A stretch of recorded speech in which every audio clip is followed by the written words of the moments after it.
अस्सलाम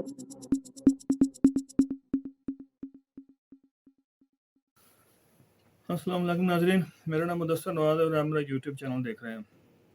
नाजरीन, आज हम बात करेंगे इस्लामाबाद हाई कोर्ट के उस फैसले के मुतल्लिक जिसमें उन्होंने मरियम को बरी कर दिया, ये कहकर कि जो लंदन के फ्लैट्स हैं, जो लंदन की प्रॉपर्टी हैं, उसके साथ मरियम का तल्लक साबित नहीं होता।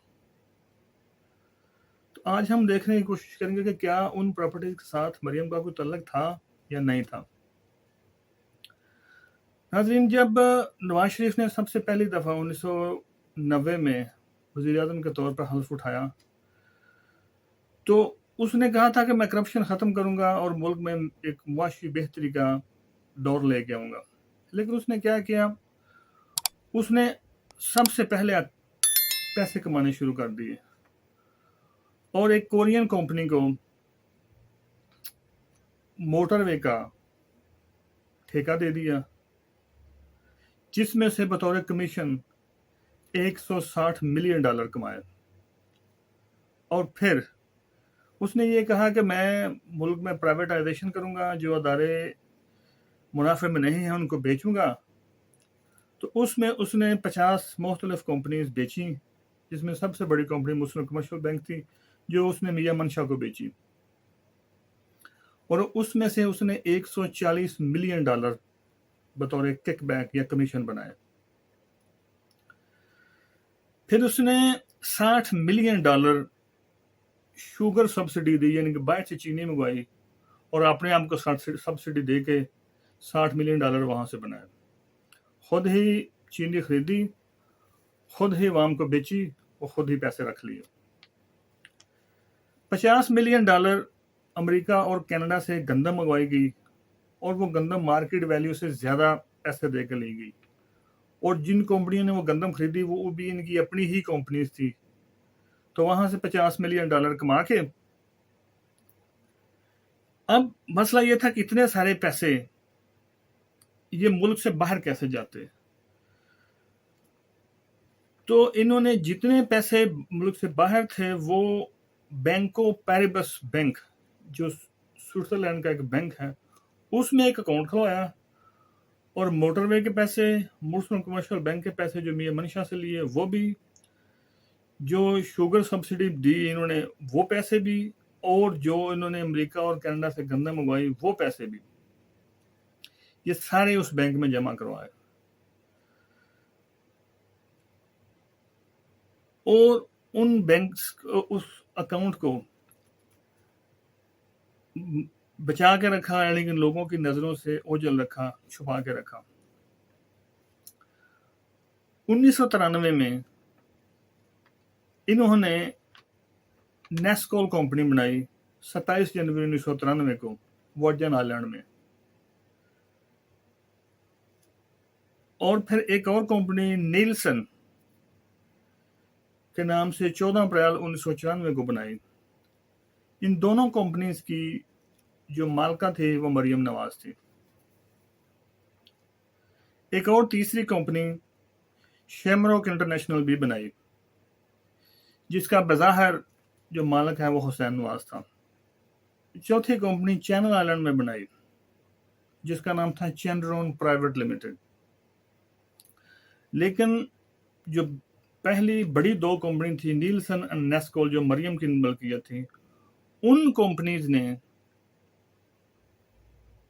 पार्क फील्ड में 118 पार्क फील्ड में 4 फ्लैट्स लिए, और उन फ्लैट्स की जो रकम थी वो इसी पैरिबस बैंको पैरिगस बैंक से अदा की गई।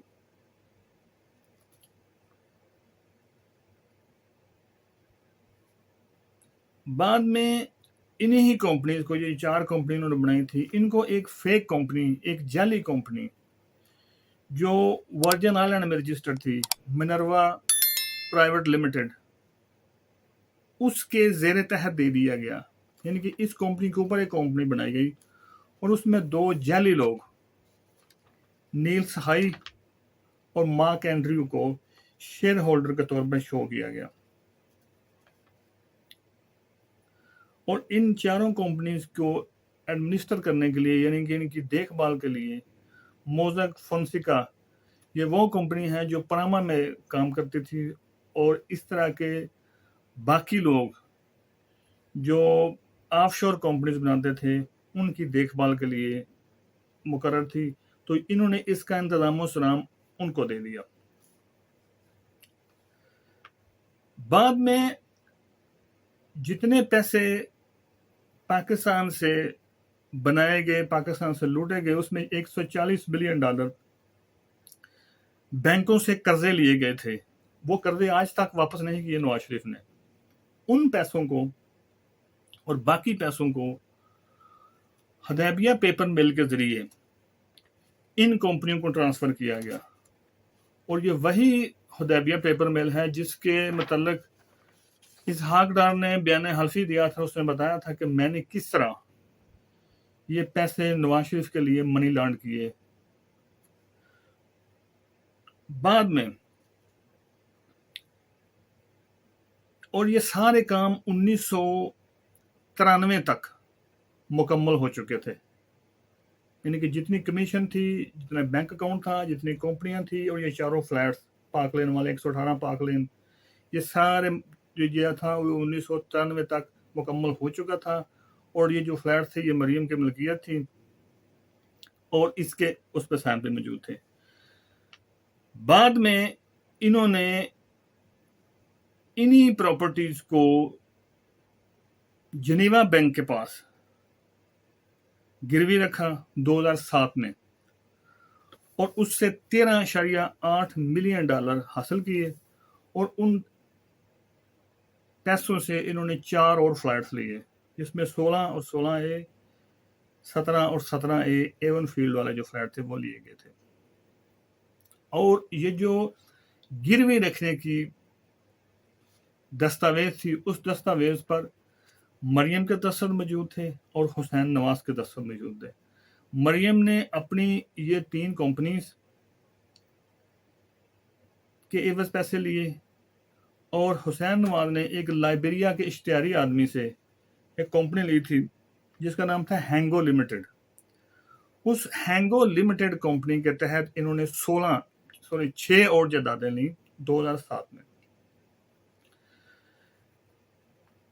जब 2012-2013 में एंटी मनी लॉन्ड्रिंग और काले पैसे की बात ज्यादा होना शुरू हो गई, तो मोज़ेक फोंसेका वालों को भी पूछना शुरू कर दिया। तो जो ब्रिटिश वर्जिन आइलैंड के लोग थे, जो हुकूमत थी, उन्होंने एक खत लिखा मोज़ेक फोंसेका को, जो पनामा में थी, और उनको कहा कि इन प्रॉपर्टीज के मुतल्लिक और इन कंपनीज के मुतल्लिक हमें रिपोर्ट दी जाए। वो रिपोर्ट 22 जून 2012 को जो खत लिखा उसमें मांगी गई, जिसमें मोज़ेक फोंसेका ने एरल जॉर्ज को कहा कि ये जो नीलसन नेस्को कंपनी है ये मरियम नवाज की है, और इस बात को उन्होंने एक लेटर पे लिख के दिया। वो लेटर मेरे पास मौजूद है। उस लेटर के साथ मरियम की पासपोर्ट की कॉपी थी, और उस पे जो एड्रेस था वो था सरूर पैलेस जद्दा। और फिर वही खत और उसके साथ एक और खत जो वाजिद था GATI का चेयरमैन, उसको दिया गया। और वो खत जो है वो जो नैब ने बनाया था केस इनके खिलाफ, शायद उसमें भी लगा होगा। तो इन सारी बातों से आपने अंदाजा लगाया कि किस तरह मरियम इस सारी चीज़ों की, सारी प्रॉपर्टीज की, सारी कंपनीज की मालिक थी, और इसमें उसका कितना हाथ था। लेकिन इसके बावजूद हाई कोर्ट ने नामालूम वजूहात की बना पर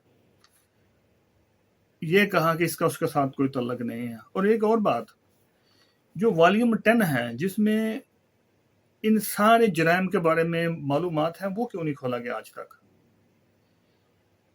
क्या ये अदालतों का काम नहीं है कि वो पूरे का पूरा इंसाफ करें, ना कि अपनी मर्जी की चीज़ें लें, अपनी मर्जी के डॉक्यूमेंट लें और उनको बुनियाद बनाकर फैसले करें। क्या अब ये वक्त आ नहीं गया कि वॉल्यूम 10 को खोल कर लोगों को बताया जाए कि इस खानदान ने क्या किया है? इस हाईकोर्ट के इस फैसले के बाद मुझे चंद सवालों के जवाब मिले हैं जो मैं आपको बताता हूँ। नाज़रीन, सबसे पहली बात जो मुझे समझ आई है इस फैसले के बाद वो ये है कि नैब एक बिल्कुल फजूल और बेबस इदारा था, वो आज भी इसी तरह गई है। उसको जिस मकसद के लिए हासिल किया गया था, जिस मकसद के लिए बनाया गया था, वो मकसद हासिल नहीं हो सका। वक्त का, पैसे का ज़िया था और उसने बहुत सी झूठी उम्मीदें बांधी थी और लोगों ने भी उससे तवक्कुआत वाबस्ता की थी, वो किसी भी तवक्को पे पूरा नहीं हो उतर सका। किसी सियासतदान को, किसी बड़े आदमी को, इन दोनों खानदानों को, शरीफ खानदान को और ज़रदारी खानदान को और बड़े बड़े सियासतदानों में से किसी एक को भी सजा नहीं हो सकी। तो बिल्कुल एक बेबस, टूथलेस, फजूल अदारा था जिसको सियासी मकासद के लिए इस्तेमाल किया गया। कौम के लिए, मुल्क के लिए उसकी खिदमत बिल्कुल भी ढेले के बराबर भी नहीं है। दूसरा जवाब जो मुझे मिला वो ये है कि हमारे जो पाकिस्तान की अदालतें हैं, स्पेशली जो हायर कोर्ट्स हैं, वो बिल्कुल बेबस कोर्ट्स हैं।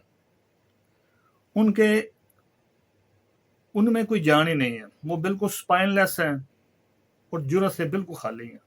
उनका जो रोब है, जो दबाव है, वो सिर्फ गरीब आदमी पे, मस्कीन पे और जिसके वसाइल नहीं है उस पर चलता है। किसी बावसीला आदमी को, ताकतवर आदमी को सजा देने की अभी तक उनमें ना तो जुर्रत पैदा हुई है और ना ही वो दे सके,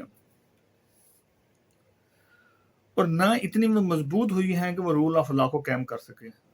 वो हर केस के पीछे फेस देखते हैं, अगर फेस मजबूत है तो केस छोड़ दिया, अगर फेस किसी आम आदमी का उसको ठोक के सजा दे दी।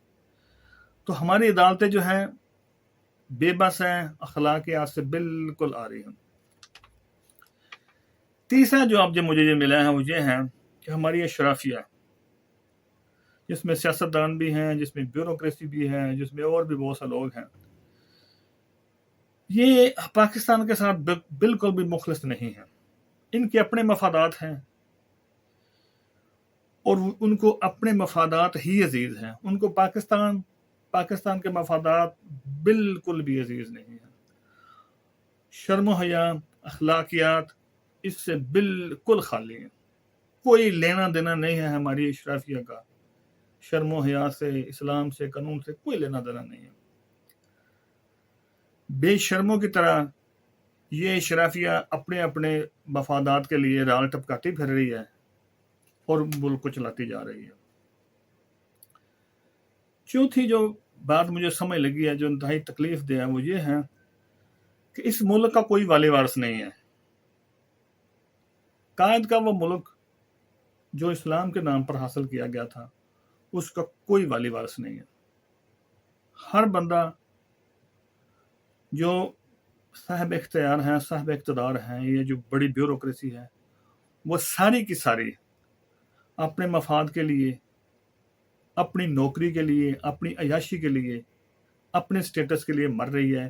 पाकिस्तान के लिए, पाकिस्तान की आवाम के लिए, पाकिस्तान की तरक्की के लिए कोई कुछ नहीं कर रहा। उसका कोई वाली वारिस नहीं है। ये एक ऐसा मुल्क है जो बिल्कुल यतीम हो चुका है। कोई इसको ओन करने के लिए तैयार नहीं है। अगर किसी बंदे का कोई नुकसान हो जाए ज़ाती तौर पर, तो वो कोर्ट में भी जाता है, मुकदमे करता है, अदालतों में जाता है। लेकिन इस मुल्क को अगर कोई लूट के खा जाए तो कोई बंदा उठकर उसको पकड़ने के लिए, उसको हासिल करने के लिए तैयार नहीं है। यानी कि बिल्कुल ऐसा ये मुल्क ऐसा है जिस तरह एक ऐसी चीज है जिसका कोई वाली वारिस नहीं है। ये बिल्कुल बेवारसा मुल्क हो गया है हमारा। आखिरी बात, सियासतदान, जजेस, जर्नल्स, ब्यूरोक्रेट्स, ये सारे के सारे अपने अंजाम से बेफिक्र हैं और बेपरवाह हैं, और ये भूल गए हैं कि कानून कुदरत भी कुछ चीज़ होती है। और जब कानून कुदरत हरकत में आता है तो बड़े बड़ों को दुरुस्त करके रख देता है। तारीख इस बात से, इन चीज़ों से भरी पड़ी है, जब कुदरत का कानून और कुदरत की लाठी हरकत में आई है और लोगों को सजाएं मिली हैं। दुनिया में कोई भी इख्तियार जिम्मेदारी और चेक एंड बैलेंस के बगैर नहीं होता। ये नहीं हो सकता कि आप इख्तियारात तो सारे के सारे इस्तेमाल करें, लेकिन आप ना तो किसी को किसी बात का जवाब दें और ना ही किसी बात की जिम्मेदारी लें। दुनिया की अदालतें, दुनिया के इख्तियारात, ये सब आर्जी हैं, चंद रोज़ा हैं, आने जाने वाली चीज़ें हैं। असल और हकीकी इख्तियार और हकीकी अदालत वो अल्लाह ताला की है। आज ये सब कुछ जो भूले हुए हैं, इन सारों को अल्लाह ताला के उस इख्तियार में और उस अदालत में पेश होना है। लेकिन ये सारे इस चीज़ को भूले हुए हैं, और इसीलिए ये हमारे मुल्क का हाल है। नाज़रीन, आज के लिए इतना ही। अपना ख्याल रखें, अपने वालिदैन का ख्याल रखें। अल्लाह हाफ़िज़।